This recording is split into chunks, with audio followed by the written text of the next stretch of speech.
চট্টগ্রামের আনোয়ারায় মাদক, কিশোর অপরাধ ও স্মার্টফোনের অপব্যবহারের বিরুদ্ধে শিক্ষার্থীদের সচেতন করতে মতবিনিময় শপথ ও লাল কার্ড প্রদর্শন কর্মসূচি অনুষ্ঠিত হয়েছে।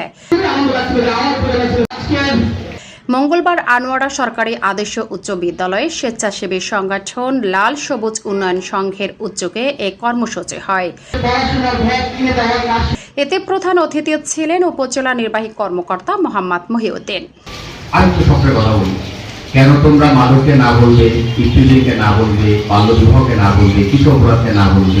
বিশেষ অতিথি ছিলেন আনোয়ারা থানার ওসি জুনায়েদ চৌধুরী সহ সংগঠনের নেতারা। সিগারেট দিয়ে তোমরা যদি এইদিকে পা না বাড়াও, মাদকাসক্তের দিকে থেকে বেঁচে থাকতে পারবা।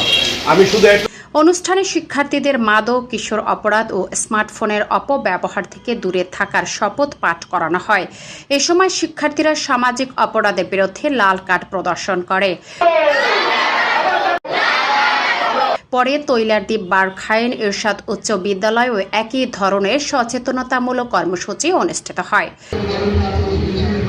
সংগঠনের প্রতিষ্ঠাতা ও কেন্দ্রীয় সভাপতি কাউসার আলম সোহেল জানান, গত 15 বছরে সংগঠনটি দেশের 64 জেলায় প্রায় 45 লাখ শিক্ষার্থীকে সচেতন করেছে। আনোয়ারার কর্মসূচিটি ছিল সংগঠনের 1942তম আয়োজন।